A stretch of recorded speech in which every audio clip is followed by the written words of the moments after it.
So we're grateful for the opportunity to do that. Let's go to Vegas right now. Bob Unuowe, the CEO of Goya Foods, the Honorable Myra Flores, and your U.S. Senate candidate, Captain Sam Brown.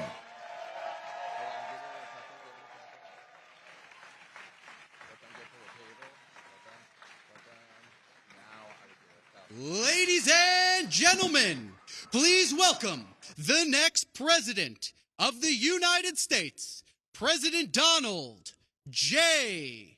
Trump.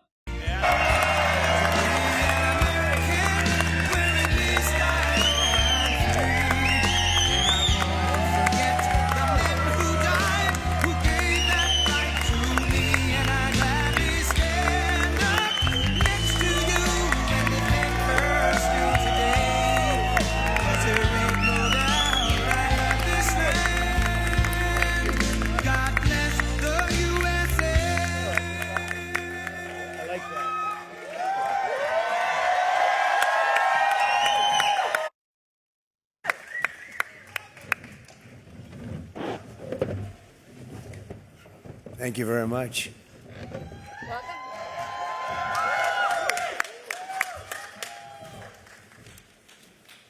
Are you ready? I'm ready. Let's do this. Let's go.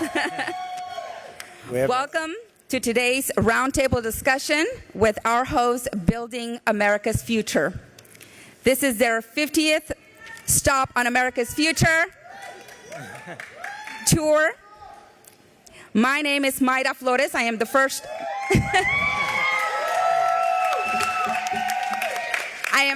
Mexican-born congresswoman sworn into Congress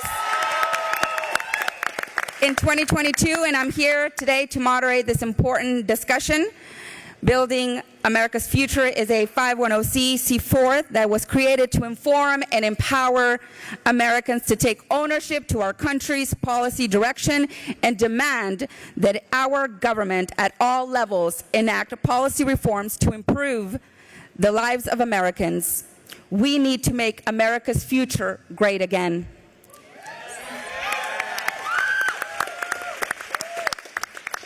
Today, we are joined by some very special guest, President Donald J. Trump. Thank you, everybody.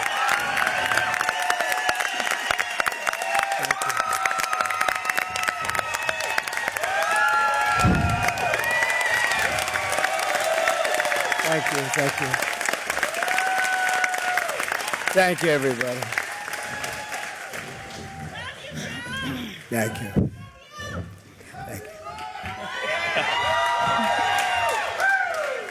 Army Captain Sam Brown, U.S. Senate candidate here in Nevada. Bob Unuowe, CEO of Goya Foods. Additionally, we are joined by 6 Hispanic Americans from this community who have been impacted by the Biden administration, Biden-Harris administration's policies. They're here to show their stories and how this administration has negatively impacted their lives and has stopped them from moving forward. And we're here to change that.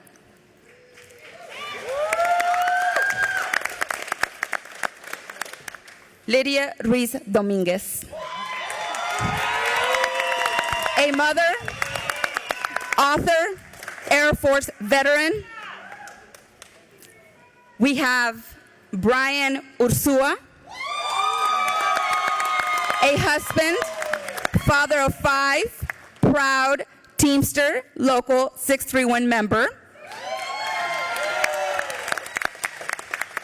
We have Elias Trujillo,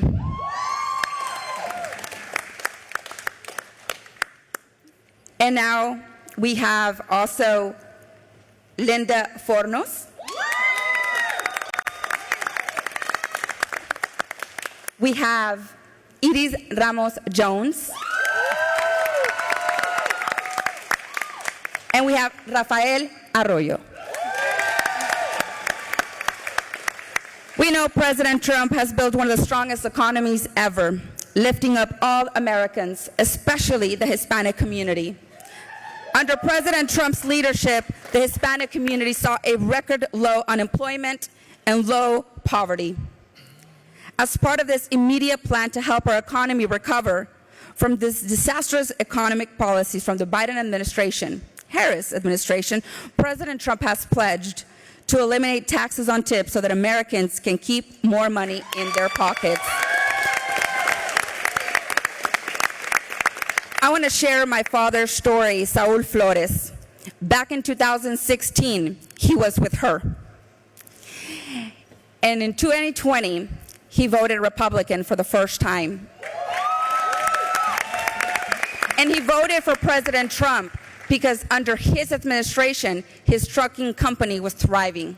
He saw that his policies empowered his company. And he said, even though I still don't agree with him on everything, I love his policies, and I will be voting for him in 2020. Thank you. But he went from being with her in 2016 to voting for president in 2020, and now he's all in for President Trump. And I know that is not just my father. Many Hispanic Americans have seen what the Biden administration have done to their lives. We all have less money in our pockets. We want to be able to take our children to a vacation. We want to be able to take care of our families. And that's exactly what President Trump will do when we get him reelected in November. And now, speaking, Bob Unanue. Before we get to our important discussion, I'm thrilled to be your moderator today. And I would like to introduce a great American and the CEO of Goya Foods, Bob. He's a leader with a spine of steel and a heart of gold. Ladies and gentlemen, please join me in welcoming Bob Unanue.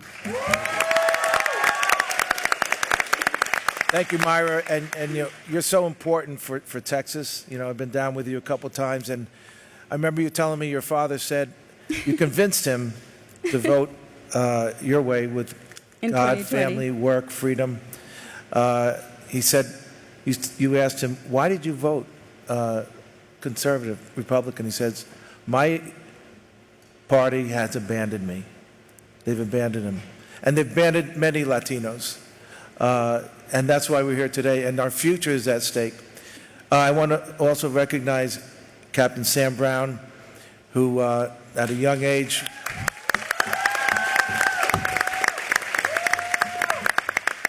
these are people who put their life on the line. And when I see servicemen, I say, not just thank you for your service, thank you for our freedom. We have freedom, we take it for granted.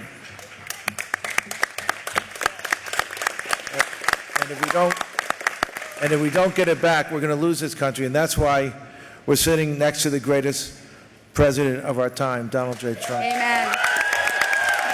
Thank you. The song goes, those were the days, my friend. Some of you are old enough to remember that. I thought they'd never end. We'd sing and dance forever and a day. And that's where we were under President Trump. I call them days que buena, so good. I call the days we are today, que mala. How bad has it gotten? How bad has it gotten? It's gotten bad. Under President Trump, our economy was cruising. The best economy ever. Prosperity. We had a safe world. No wars. We had no inflation, virtually no inflation. We had freedom. Under President Trump, our real average weekly wages were up 8.4%. I'll say later on, under this administration, it's down 3.4. We cannot keep up with the cost of this administration that is hammering not only the Hispanic community, the African American community, all communities. The border was secure. Illegal immigration was at a minimum. Yesterday, the CPI index came out, hotter than expected at 2.4%. And this is on top of year after year. And we've had over the years 5.4% inflation. This is on top of historic inflation. Overall prices are up to 20.5%. But let me tell you, I'll steal a phrase from Mr. President, that's fake news. For Goya, it's up more like 50%. We will go out to buy cans. We do a lot of canning. Come to Brookshire, Texas, and we'll show you how we can at 2,000 cans a minute. Very efficient factory. Cans went up 64%. Transportation, ever since the Harris-Biden war on fossil fuels, day one, the Green New Scam, the pulling out of Afghanistan, we showed so much weakness, they invaded Ukraine. Ukraine is a breadbasket for Europe and Northern Africa. They have wheat, 30% of the world's wheat, 20% of the world's corn, 50% of the world's fertilizer. It tripled the cost of fertilizer. What does that do to our crops over here? It goes way up. Under Kamala, real average wages.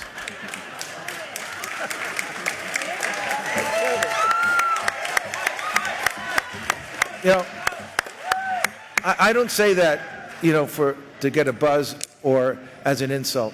It's reality. She is bad. She's bad for this country. She's bad for Latinos. She's bad for all of us. Real average wages were down 3.4%. And wages have been up. I mean, our wages have, in warehousing and all that, distribution, have almost doubled.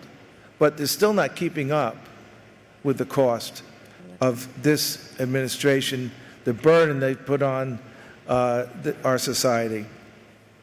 The working class, the middle class, Hispanic and black, African American populations have been hammered, exploited, used, and abused. It's cost the middle class $2.4 trillion since March of 22. The average middle class household lost $33,000 in real wealth. And you need a six-figure salary in about less than half of the country to buy a home. That was day one. But for me, and we can go on and on about this economy, we've been hammered, but for me the biggest issue under this administration, which I consider evil, and I'll tell you why, is the Hispanic and African American communities being exploited, used, and abused under the greatest slavery in the history of the world. My friend Ben Carson, who's also a friend of the president, said there's more slaves in the world today than in the history of the world. And why is that? Because the only industry that's flourished over the last 4 years is human trafficking and drugs.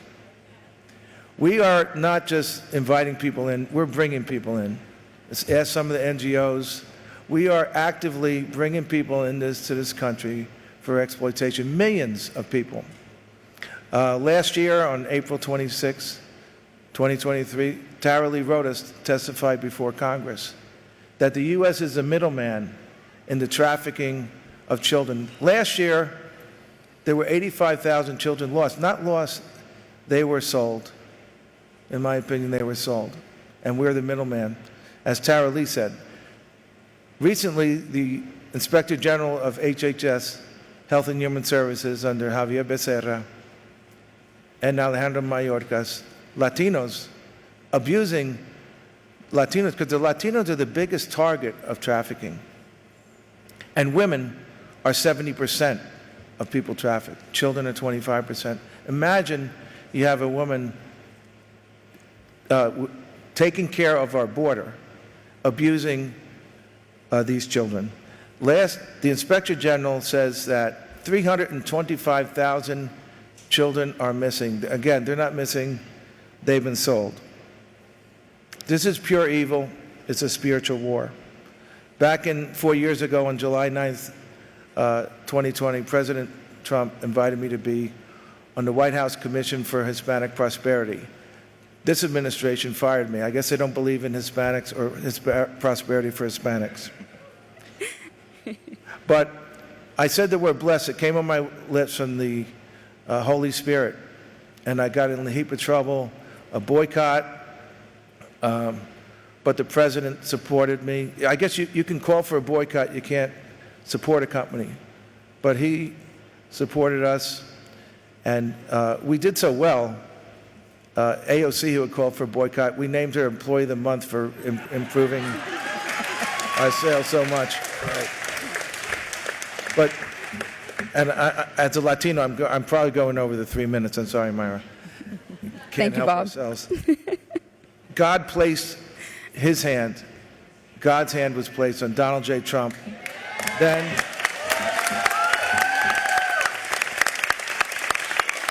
and continues to, and he will not let go. Look at July 13th at 6:11 in the afternoon, St. Paul's letter to Ephesians, put on the armor of God in this fight against evil. God's hand is on President Trump. He won't take it off. And he's going to bring us to prosperity, to safety. And he's going to lead us closer to God and make America great again. Is my highest honor. You might know this guy, this gentleman sitting next to the former, current, and future President of the United States, Donald J. Trump. Thank you both. Thank you very much. Thank you both, and thank you, everybody. And, would you like to take over? You want to go? Would some people like to speak first? No, we want you. Okay, good. We want everyone here is ready to hear from you. Okay, good. That's good. Well, thank you very much. And I have to say, with Bob, we became good friends. I didn't know him before the White House, but I got to know him, and he represented Hispanics. He represented a lot of people having to do with manufacturing, business. He's a great businessman. And he had a very interesting situation. The radical left in our country put tremendous pressure on him not to be involved with us, meaning Republicans or conservatives, whatever, people with common sense, I always say, because essentially we're the party of common sense, which becomes a better and better term as time goes by, with men playing in women's sports and open borders and people coming into our country totally unvetted and unchecked and all of the ridiculous things that you see today. But we are the party of common sense. So Bob has a lot of common sense, and he has a great company. It's a great company, but they were putting a lot of pressure, and I felt very badly for him because they were hitting him hard. They had pickets, they had everything. They were trying to extort him, essentially. And we found out he can't be extorted, and he fought very hard. And then a strange thing happened. A strange thing, his numbers went through the roof. He was selling much more food instead of less food. And they do that, they play that game. It's probably not even legal what they do, but they go after businesses. And not everybody's like Bob, where they're in a position to fight. But his company went absolutely through the roof because of it, because there's tremendous support. We have far more people, far more support than the other side. And really the term "Make America Great Again," we are the party of wanting to make America great again. Right now we have a country it's a nation in decline. We're sadly a declining nation. And who would have thought we would have had to say that? But if you look at our borders, they're horrible. I probably won in 2016 because of the border. I fixed it very quickly, became very, very good, and turned over a great border, and they just destroyed it. From the moment, I always say that my world's favorite chart, the chart I look to the right on, but that was basically a chart on immigration, and that was the lowest immigration we'd had in forever, I think, in recorded history. And then that was my last day in office, and then it became like a rocket ship, that chart, and it went up to the moon. And it was very sad to see all the work that we did, but we'll do it again. The only difference is this is many, many times worse than it was in 2016, Bob. In 2016, we had something that was within reason. We didn't have people with no talent, no brain power, people with that maybe hate our country in a certain way, because you try and figure, why would Why would they want prisoners, gang members, drug dealers? Why would they want murderers, by the way, 13,099 murderers? Why would they want these people in our country? Is there any reason for it? You know, usually when Bob or I or some of the good business people around the table and in the audience, I know a couple of great ones. We have Wesley Hunt, a great congressman, by the way. Thank you, Wesley. A great one. He's a great congressman.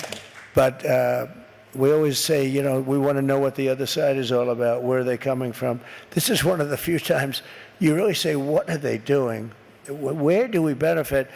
And I guess, you know, you look at it and you say they're not smart, but they're smart, they're cunning, and a lot of them are evil. But you say that maybe they hate our country.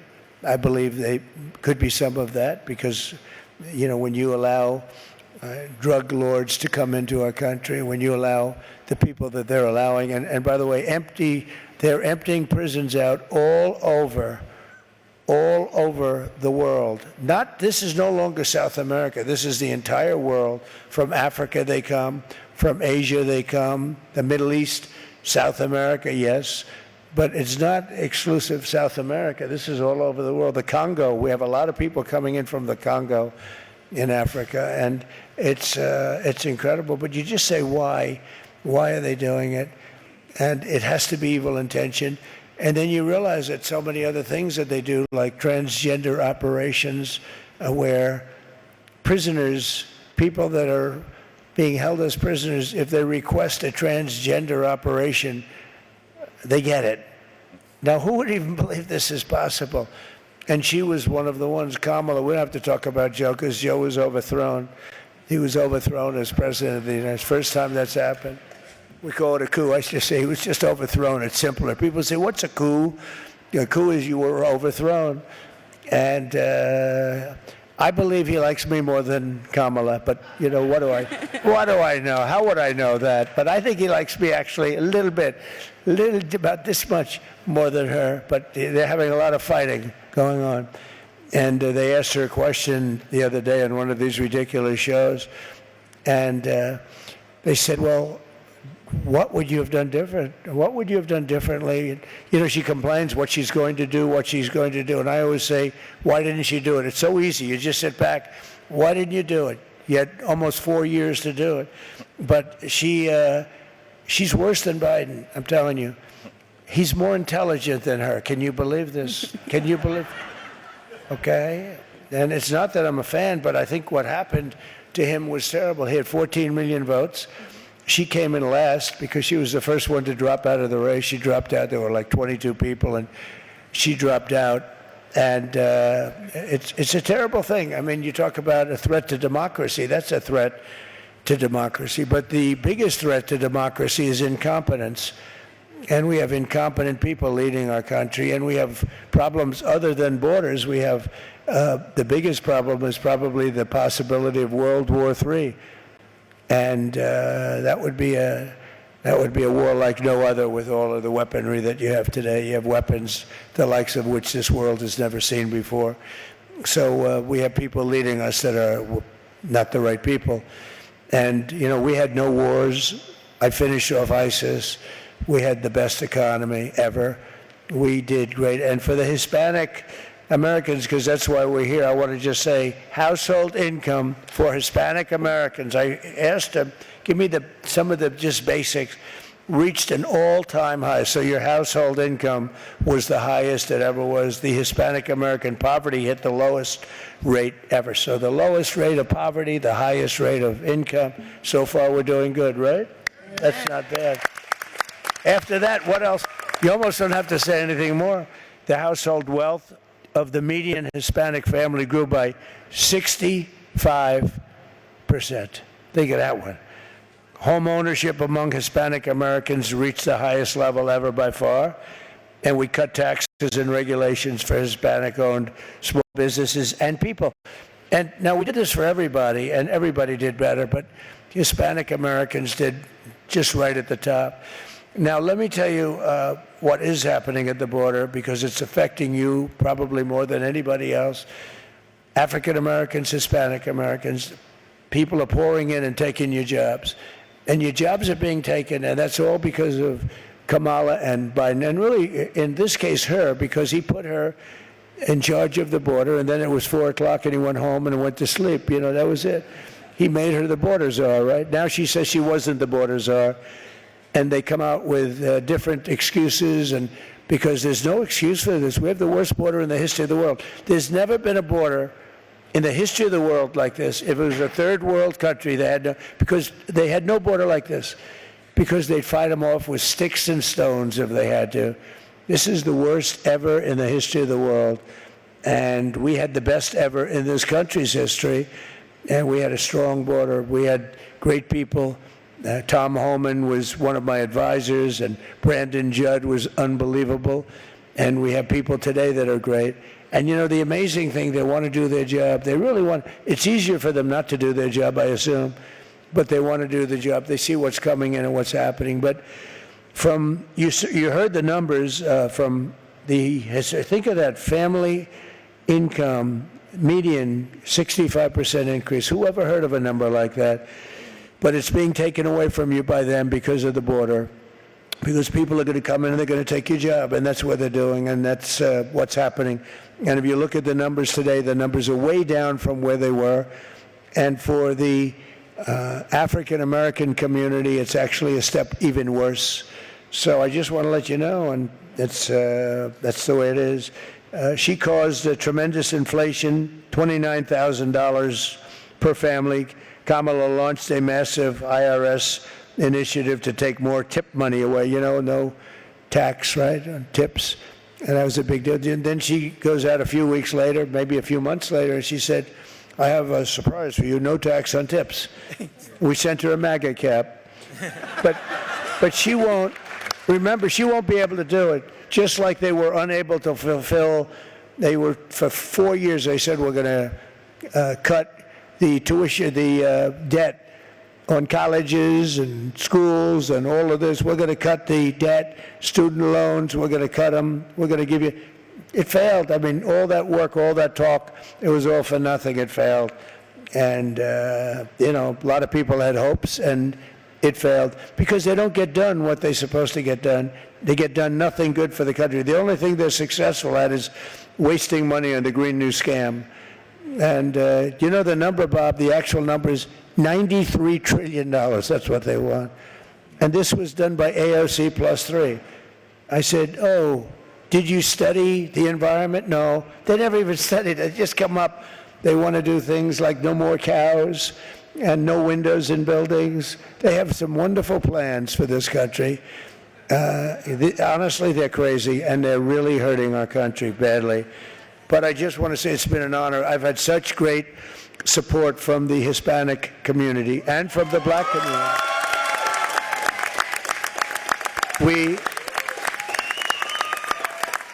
The highest level ever, and there are those that say we'll end up breaking the 50% mark, which is really an incredible when you think that 10 years ago or 6 years ago, and even when I first ran, you didn't know me very well.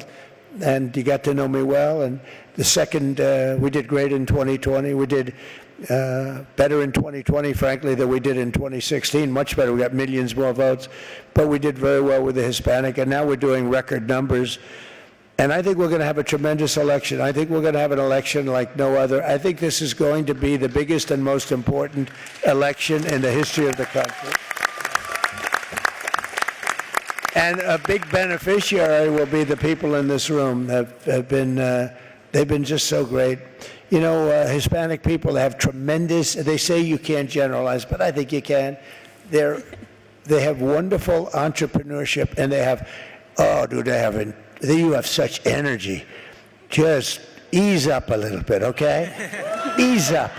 No, you have great ambition, you have great energy, very smart, and you really do. It's like natural entrepreneurs. That's why the small businesses in the country, I mean, they are largely the number of Hispanic Americans operating small businesses and big businesses too, very big businesses, running them for stockholders. So it's an incredible group of people. It's an honor to have you on my side. We are getting numbers of Hispanic Americans that nobody ever thought possible. And we're up in all of the polls. Well, it looks like we're leading just about everywhere now. We're leading I think all of the swing states that came out this morning. We're leading all of the swing states. And part of that is, she can't answer questions. She doesn't know what the hell she's doing. We can't have that. We had that 4 years ago, and we had that for the last 4 years, and we can't do that anymore. We're not going to survive as a country. We're in very dangerous shape. We're in very bad shape as a country. You look at all of the things that are happening that are so bad, and it's just something we can't take. So we are going to be with you. You've been with me. Get out and vote. And again, November 5th, I believe, is going to go down as maybe the most important day, I hope, right, Mr. Congressman? But I hope it will, because it'll show what we do, but it'll be the most important day in the history of the country. And, I said that with 2016, and I meant it, but this blows it away, because 2016, we had problems, but we didn't have this kind of problem. We have a problem of survival of our country, because we're run by very stupid and probably evil people, and we can't have it. So thank you very much, Bob. I hope that's a positive message. Is that a positive message? Thank you very much. Thank you. Thank you, Mr. President. Let's make it clear to the Hispanic community that the Biden and Harris administration have killed our economy, destroyed our border. They have destroyed everything good that we have in our country, but they have not destroyed us. And we're going to give President Trump the biggest win in November. Hispanics are.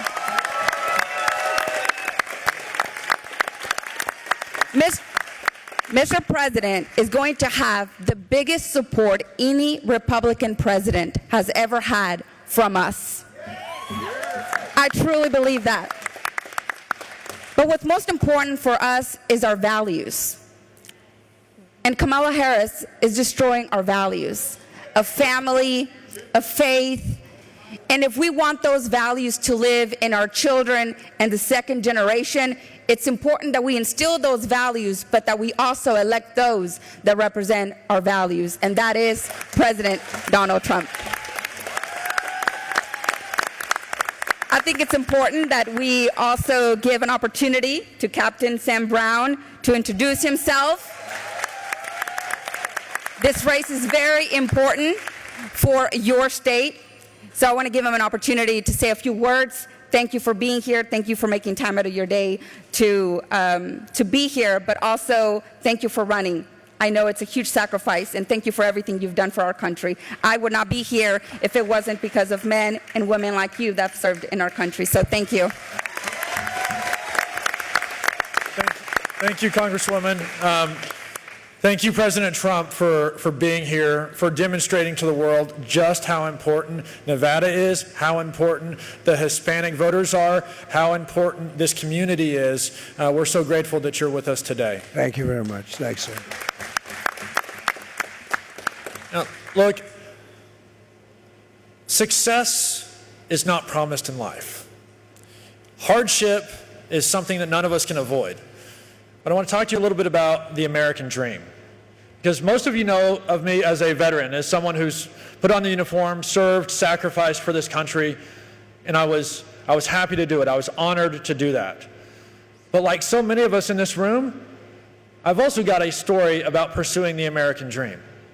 You see, after I recovered, and I had to figure out who I was outside of that uniform, I went back to school. I got an education around business. And just because you do those right things, you check those boxes, does not mean that you're going to find that success. And so in 2016, when President Trump was elected, and I was happy to be a proud President Trump supporter, over those next couple of years, with the optimism of seeing what he was doing for our country, lowering our energy costs, lowering unemployment, cutting taxes. We saw the border secured. We saw optimism. A hope for the American dream was something that we could all grab onto. It was at that time that I decided my next step in the American dream as a husband and a father with 3 school-age children was to start my own business. But again, for those business owners out here in this room, we know that's not always easy. And my journey started working in a fulfillment center.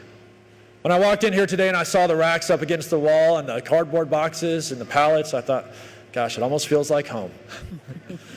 Because for 6 months as I was starting my business, the business that provided pharmaceutical services to veterans when the VA hospital wasn't able to, I worked in a fulfillment center. I packed up those boxes.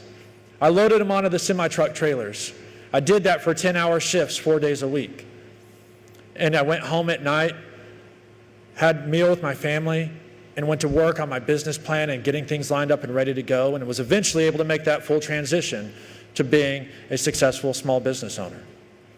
And that is so important to all of us as Americans, all of us, that we have that opportunity. Again, it's not a promise that we have success, but an opportunity. And President Trump, as our president, and me being a small business owner while he was president, I was so compelled to fight for his re-election in 2020 that I did put aside some family time when I got done taking care of my affairs. And my son and I, my oldest son and I, would go out and knock doors for President Trump. 4 years ago, I was a happy volunteer. I see people out here in the crowd today who are volunteers. Beware. You might find yourself one day running for United States Senate too. But it was so worth fighting for what President Trump did for us, the way that he led for us. He couldn't guarantee a success, but he could help create a pathway for it. We saw him cut taxes. We saw him lower those energy costs. We saw optimism in our community. And what we have now is a story of all the wrong things going up and the right things going down. Our unemployment rate now here in Nevada is the 2nd highest in the nation. Our housing costs are off the chart. The interest rates have gone so high that if I had to buy my home today that I bought 6 years ago, guys, I couldn't afford it. And I know a lot of you are in that same position. We have a number of people coming across this border illegally has gone through the roof. Criminals that have come across this border, including those who have committed murders, over 13,000. But what's been going down? Our take-home pay, the number of kids who can actually play sports. As I go through the community and I talk to folks, I've got parents who stop me and say, we can no longer afford to even have our kids play sports.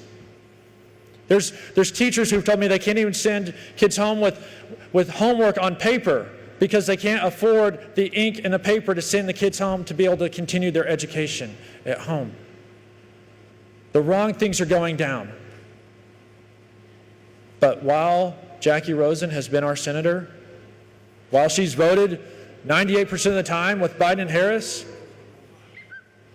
her net worth has gone up 61%.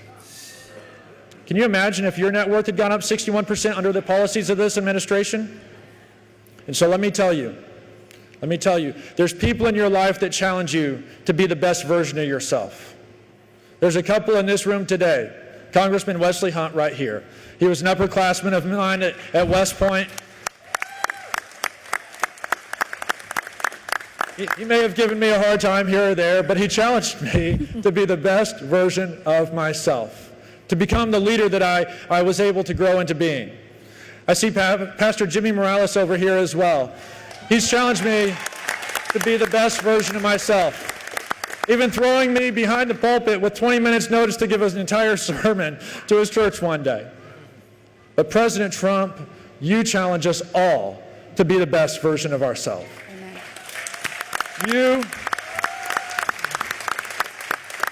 President Trump, I have seen courage under fire. I have had to lead troops into the heart of fire. I have survived the very fire itself. And I found hope, frankly, when I had lost the will to live, when someone came running to me and they screamed out, "Sir, I've got you." There was nothing I could do for myself at that moment. But that action, it wasn't just words, it was action that saved my life. And President Trump, you represent not just words, but action to save the lives and provide hope for so many today.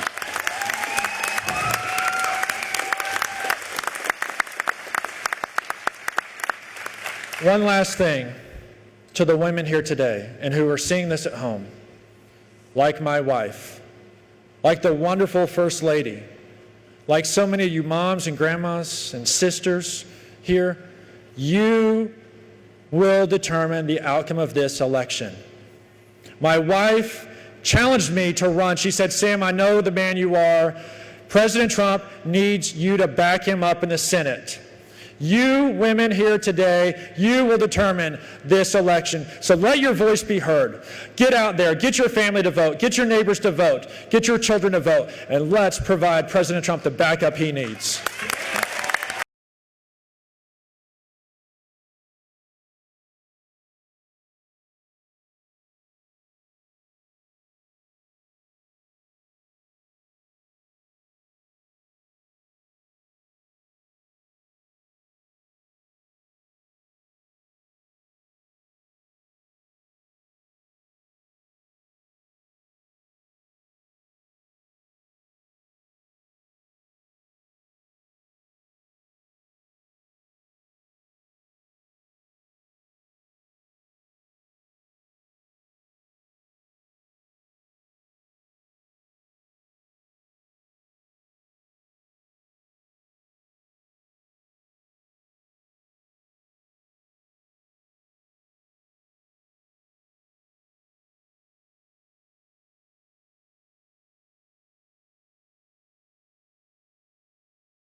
Thank you. Thank you, Captain Brown. Well, we're all here to hear from these 6 great Hispanic Americans and to hear from their stories. I would like Lydia Dominguez to share your story with us. Thank you for being here. Thank you to America's Future Tour for having me here. Thank you, Mr. President, for having me. It's a true honor to share my story, and my story echoes so many Latinos around the nation. I was born in Mexico and raised as an infant in the United States. And my mom is a high school graduate. My dad made it to the 6th grade. As he was a construction worker, and when I was 12, he passed away from cancer because of all the chemicals he had been exposed to as a farmer and construction worker. At the age of 14, I proudly became an American citizen, and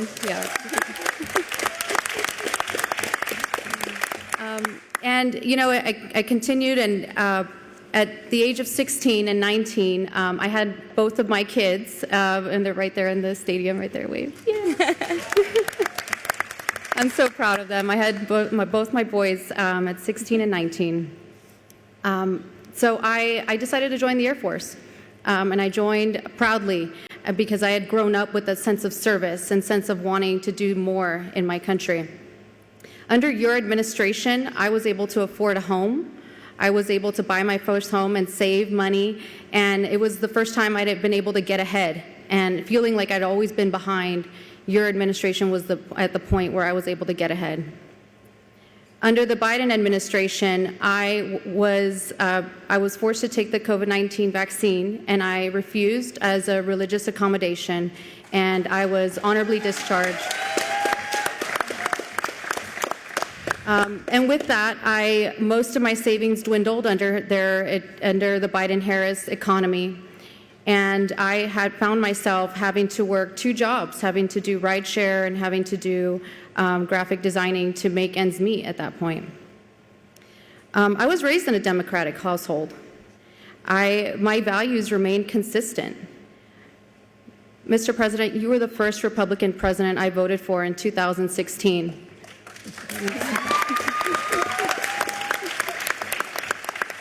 I had never seen anyone articulate the way you did how great this country is and how much it's worth fighting for. You saw what it really was, and you want to protect it. Despite the economic struggles after leaving the Air Force, I decided to remain committed to my commitment of service, and now I'm running for Clark County School Board.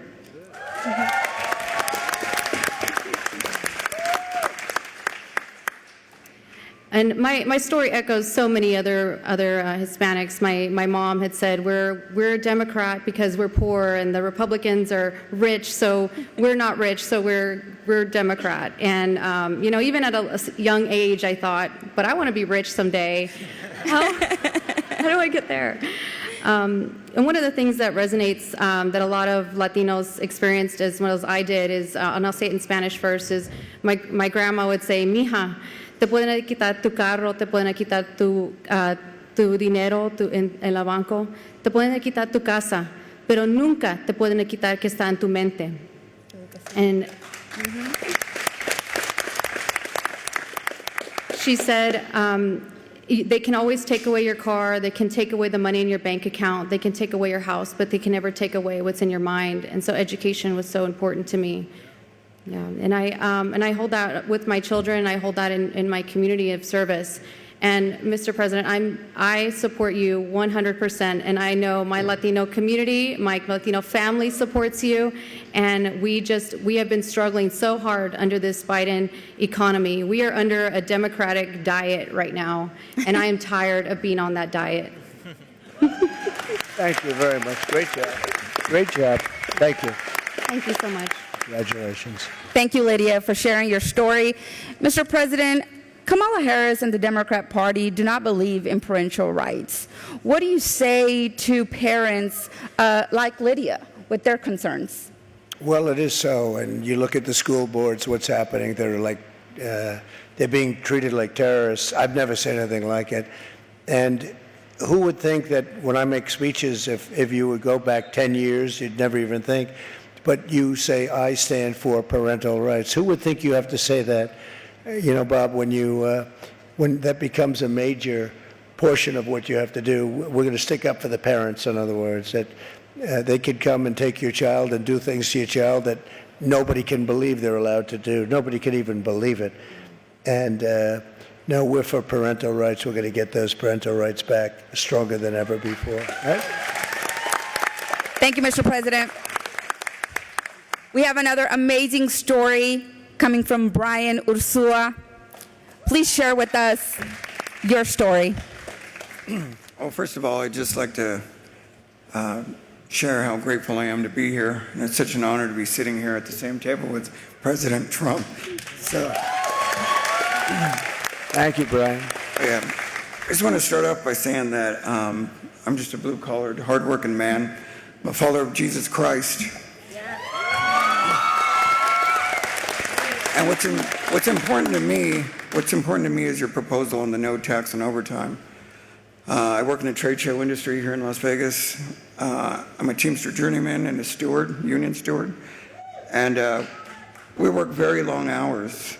Most of the time our overtime hours surpass our regular hours. And your proposal would help the Teamsters out tremendously, as well as other hardworking citizens.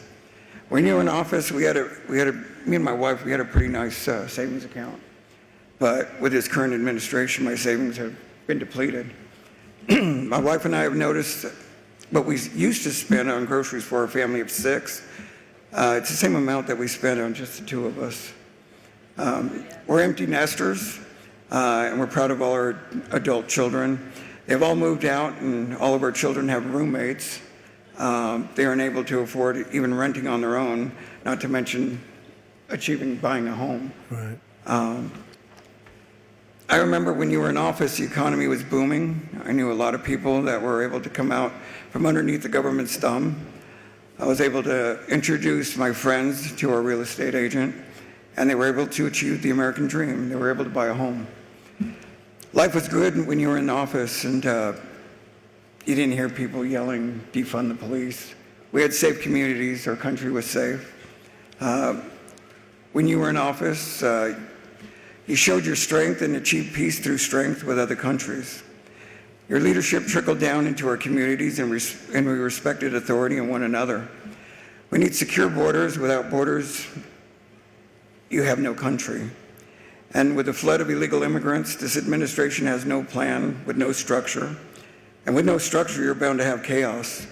And that makes for a perfect plan to distract the American public and to change the world into the world that we're living in today. These are the conversations we talk about at work. These are real people.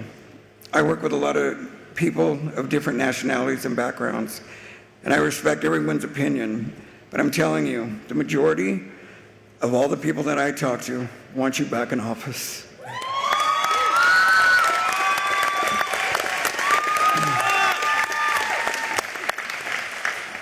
Us common folk just want peace, and we don't want to send billions of dollars abroad. We want America and Americans to come first.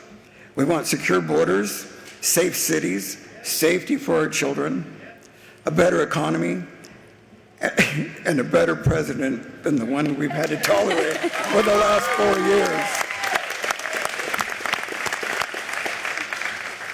I believe in divine intervention, and I believe God protected you that day of that attempted assassination.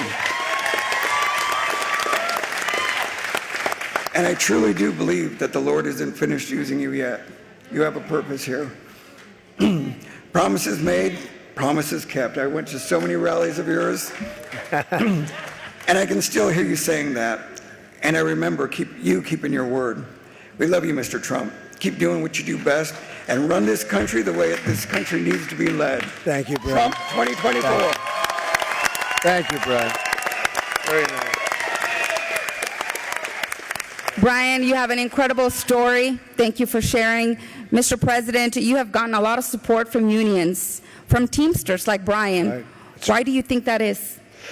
Well, we know what's going to happen. Just as I was saying, unions are going to be very affected by all these people coming in, and we have no idea who they are, where they come from. We know nothing about them. They're unvetted, they're unchecked, and they're by the millions, and they're going to affect your Teamsters. And you know, the Teamsters, as you know, the rank and file voted last week nationally, and I know you did locally, and I appreciate it. And I respect the Teamsters. I've used Teamsters to do a lot of buildings, the concrete, you know, they trucked it in, and I never had a problem. They're great. But we had a tremendous vote. Over 60% of the Teamsters voted, which was unheard of because it never happened before to a Republican. So if I were a Democrat, it would add 105%, I think, based on that. But I know how hard you work, and I really appreciate your words, Brian, and you'll be very happy. You do have to be careful, and I told Sean O'Brien, you know Sean O'Brien, he's the boss, and he's great man. He's head of the Teamsters. I said, you have to be careful because you have people coming in by the millions, and many are not people that are supposed to be in this country, and they're going to be stealing your jobs, taking your jobs, and you're going to have a lot of, you're going to have turmoil. You're going to have tremendous turmoil, and it's not fair to the people that have been here and great citizens and worked hard. So you see it happening already. It is happening, and it's happening right now, so we have to be careful. But that was beautiful. Thank you, Brian, very much. Appreciate it. Thank you. Thank you, Brian. Thank you, Mr. President. Now let's hear from our small business owner, Elias Trujillo. Well, I'm so honored to be here today. Never in my life did I see myself being here amongst any of you guys, or having this opportunity. But I guess this was what America is, right? Everybody has the opportunity to do something. I come from an immigrant family. Back in '95, my parents came out to the U.S., landed in Utah. I have two brothers. We came here legally, but we overstayed, and we were able to make life here in the United States. And my, it is funny. Parents came out to Las Vegas back in '99, so I consider myself from the Vegas community. Been here 25 plus years, done life here, did school and everything, And in my head, I always had the legal status, holding over my head, because you're somewhat limited to what you can do, to how much you can accomplish. And never let it get to me, and I realized I I had to move past it, and make the best of my life, because I didn't choose to be here, but my parents felt it was a better opportunity for the family and for us as kids. So I became to love, being out here in the U.S. Went through high school and everything, completed all of my school like I was supposed to, and didn't see myself continuing studying or pursuing any sort of career. But I knew deep inside that I could be an entrepreneur. I could, break barriers and create something without the help of anyone, And as I had that on my mind, I continued living life. And shortly right after high school, I met my beautiful wife, who's sitting down there, supporting like always. We have 2 kids, 12 years old and a 5-year-old. And in the midst of Trump's presidency is when I decided to go with entrepreneurship, build my first business, create more time for my family, better resources, income for my family, better future. I saw the opportunities as your presidency was on. I wasn't fully supportive when you ran for the first time. I learned to support and really see your path and how you were trying to guide us through a better future. Things were great up until COVID, I believe, is when things started to stall for our family, and like it did for everyone. I think it put a stall on our life in pursuing the dream that we were seeking of having our own business, generating wealth and a greater future for our family. So COVID shut down the business that we were starting, which was in the catering business, food truck. And in the midst of 2020, when things stalled, we said we got to continue. We cannot sit back and wait for someone to come save us or help us, So we went out and opened up a restaurant. In the midst of all the COVID regulations, all the changes that had happened, inflation, things started to change at that point, and we battled through.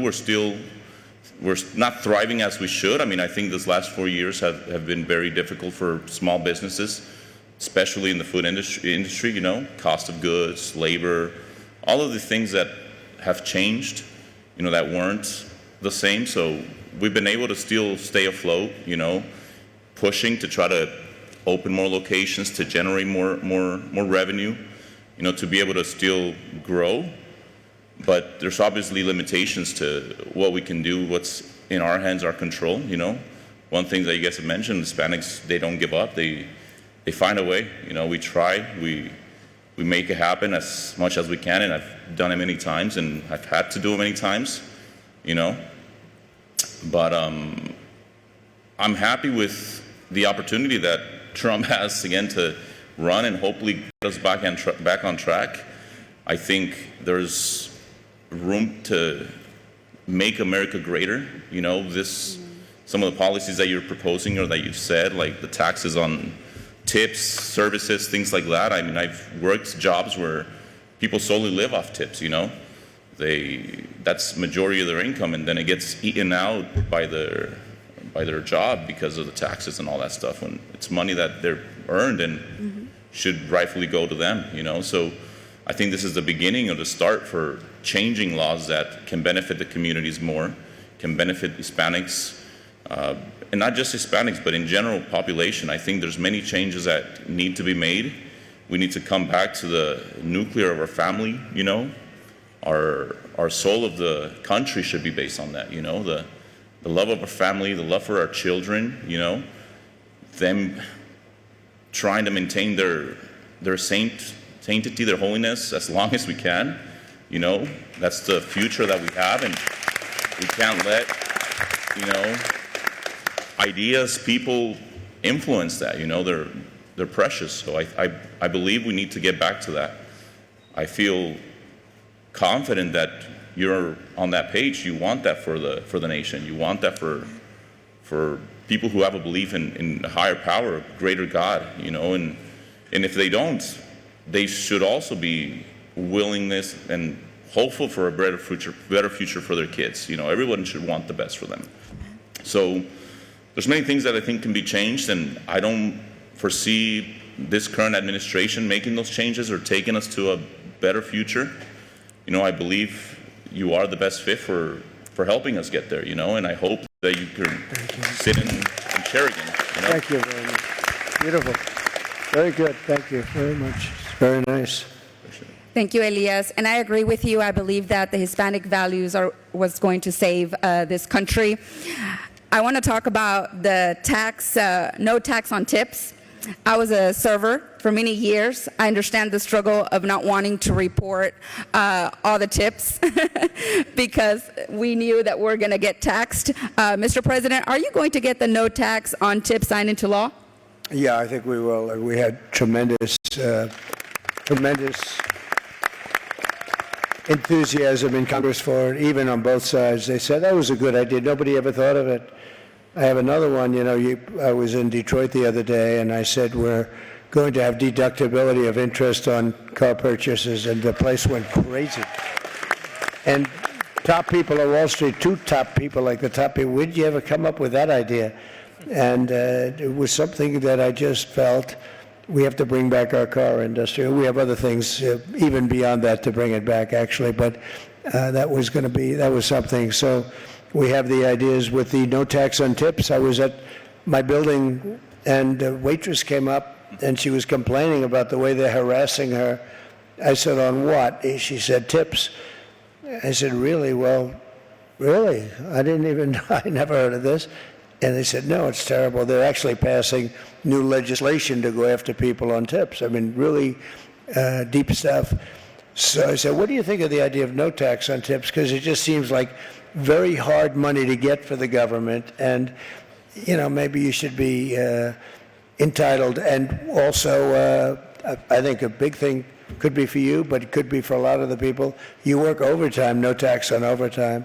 And I think that's going to be good for the country. More people are going to work overtime. So we have these things. We'll get them done, and we'll get them approved in Congress. I've gotten pretty much everything I've wanted. Thank you, Mr. President. Well, we want to hear from these three Hispanic Americans as well. We have a few minutes, but Ms. Linda Fornos would like to hear your story as well. Thank you. It's a really honor for me to be here. Thank you. It's my third time sharing with you, Mr. Trump. And now I want to tell about my story. I'm an immigrant Latina who came from Nicaragua 16 years ago. I'm raised by two beautiful women, my mother and my grandma, who taught me values and taught me you have to fight for what you really want. You have to stand. You have to fight for your criteria and your opinion. And that's why I'm here. When I came to this beautiful country, I did things in the right way. And I have worked really hard raising my three kids. Actually, one of my kids, he was invited to be here part of the panel, but he couldn't because he told me, Mom, it's my dream to meet Mr. President Trump, but if I go with him and I miss work, I'm going to be short in my paycheck. My paycheck. That is how sad it is, our economical situation, that we had to work really hard. In my house, we have three people working, three salaries, and having two jobs in order to support our economy in our house.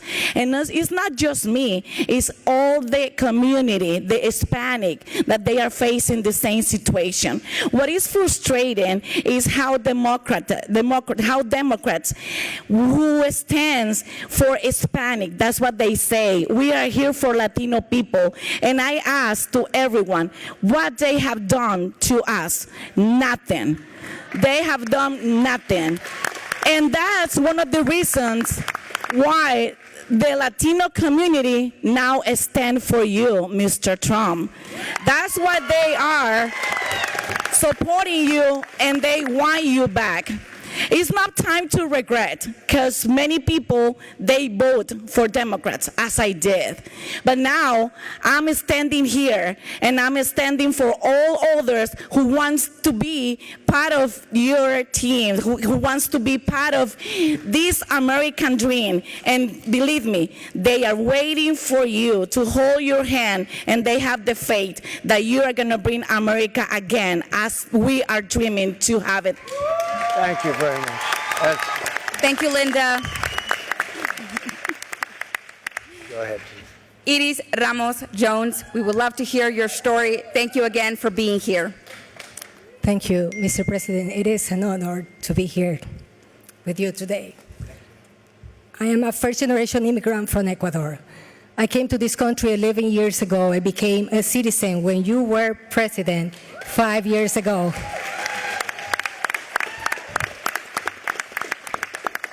Came with nothing, without being able to speak the language, and without knowing anybody here. And today, I'm sitting here with Mr. President Trump.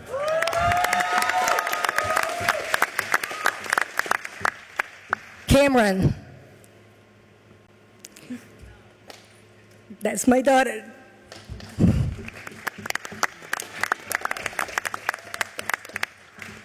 When you and mommy used to sleep on the mattress on the floor, I never thought this was going to be possible. This is only possible here in America. Amen.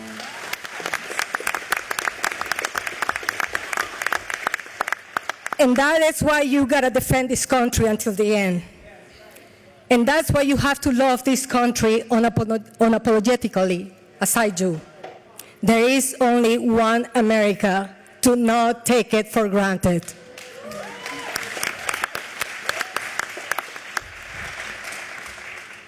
The ones that have come from different countries know how bad it can be. How bad it can be if we do not defend our freedom. How bad it can be when they want to silence us. How bad it can be when we lose our rights. And when we do not defend our values. Values that were taught by our parents and our abuelitas. I'm proud to be part of a community that work hard every day. People of faith, people that in today's economy are suffering. They have to have 2 or 3 jobs to meet their needs. We immigrant Hispanics have already made the sacrifices by leaving our countries, leaving our families, leaving everything that we know behind. We have nothing to lose, and we do see this country with a lot of hope that you gave us, and that we hope to restore it. We're willing to learn and embrace those opportunities because we are survivors. We take risks. We get things done when we do have the opportunities, but unfortunately, opportunities in today's America are lost. In the last 4 years, they have proved that they want to divide and bully those who don't think like them. They know the power of Latinos, and they are only using us for political purposes. In the last 4 years, they have proved that they do not care about us. Thank you, Mr. President. Thank you, Iris. Mr. President, really quick, what do you say to those who immigrated here to this country the right way? What do you say to those people that are here in this country?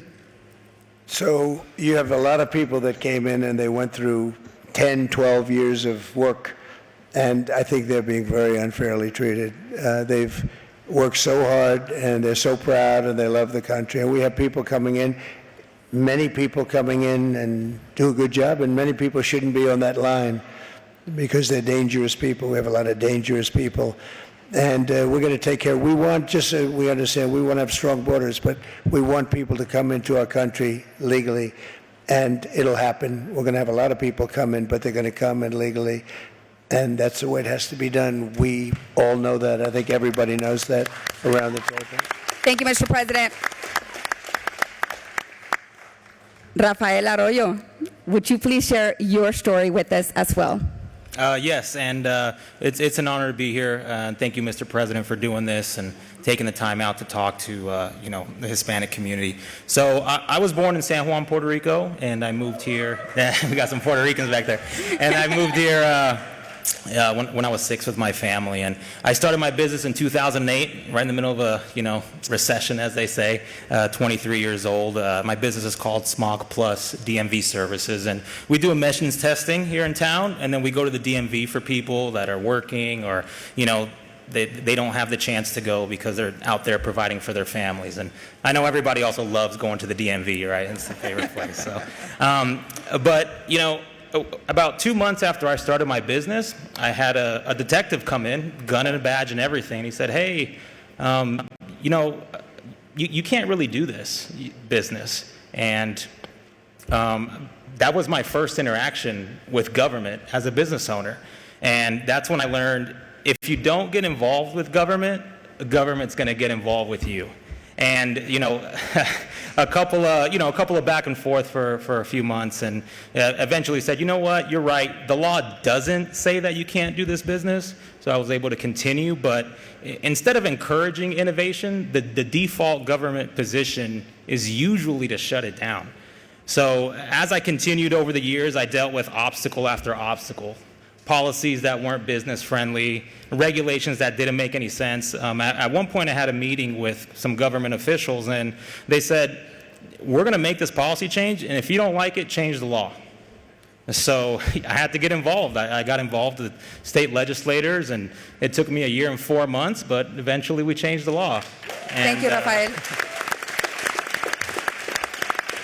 So, you know, I'm not a person who complains and just stands around, right? I put myself out there to fight for what's right, and I really care about our state and all my fellow small business owners and all my, you know, Hispanic community. And I know from firsthand experience how important it is to have elected officials that understand business and care about encouraging growth. And I feel like we have a governor here, and Governor Lombardo, who stresses that Nevada is open for business. And, you know, but the issue is he's going to need help.